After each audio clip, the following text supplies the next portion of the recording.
দোয়া কবুলের লক্ষণ। ১. অন্তরে প্রশান্তি ও শান্তির অনুভব। যখন আপনি দোয়ার পর নিজের অন্তরে এক ধরনের প্রশান্তি অনুভব করবেন, তখন মনে হয়, হ্যাঁ, আমি যেন হালকা হয়েছি। কিন্তু আল্লাহর দয়ার হিসাব আমাদের মতো নয়। তখন বুঝবেন এটা দোয়া কবুলের লক্ষণ হতে পারে। কেননা আল্লাহ তাআলা বলেছেন, জেনে রাখো, আল্লাহর স্মরণে অন্তর শান্তি লাভ করে। সূরা রাদ ২৮। ২.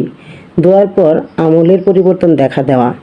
আপনি যখন দোয়া করেন এবং তারপর আপনি দেখেন আপনার আমলে পরিবর্তন আসছে, আপনি পাপ থেকে ফিরে আসছেন, বেশি বেশি ইবাদত করছেন, তখন বুঝবেন আল্লাহ আপনাকে তার দিকে ফিরিয়ে নিচ্ছেন। এটাই তো তার দয়া এবং কবুলের লক্ষণ। ৩. জীবনের পরিস্থিতির হঠাৎ পরিবর্তন। দোয়ার পর যদি হঠাৎ করে আপনার জীবনে একটা বড় পরিবর্তন আসে, চাকরি, রিজিক বা স্বাস্থ্য বা মানসিক শান্তিতে, তাহলে বুঝবেন আল্লাহ কিছু ব্যবস্থা করে দিচ্ছেন। তিনি শোনেন, তিনি দেখেন এবং তিনি কবুল করেন। ৪. হারাম থেকে বেঁচে থাকা ও ইখলাস বৃদ্ধি পাওয়া। দোয়া কবুল হওয়ার আরেকটি লক্ষণ হলো আত্মায় এক ধরনের তাকওয়া জন্ম নেয়।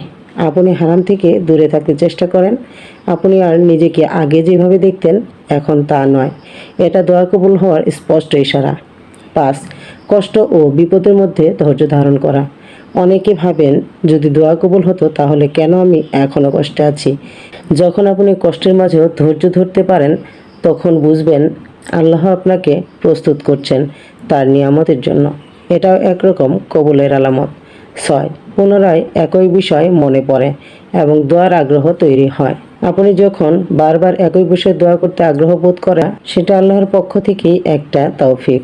রাসূল সাল্লাল্লাহু আলাইহি সাল্লাম বলেছেন, যখন আল্লাহ কোনো বান্দার কল্যাণ চান, তখন তিনি তাকে দোয়ার তৌফিক দেন। ভাই ও বোনেরা, আমরা অনেক সময় তাৎক্ষণিক ফলাফল খুঁজি, কিন্তু আল্লাহ আমাদের দোয়াকে ৩ ভাবে কবুল করেন। ১. তাৎক্ষণিক দিয়ে দেন।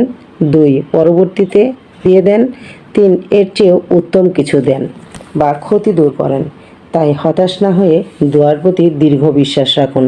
দোয়া করার পর লক্ষ্য করুন নিজের আমল, মন ও পরিস্থিতি বদল। হয়তো আপনি বুঝতেই পারছেন না, আপনার দোয়ার দরজাটি ইতিমধ্যে খুলে গেছে।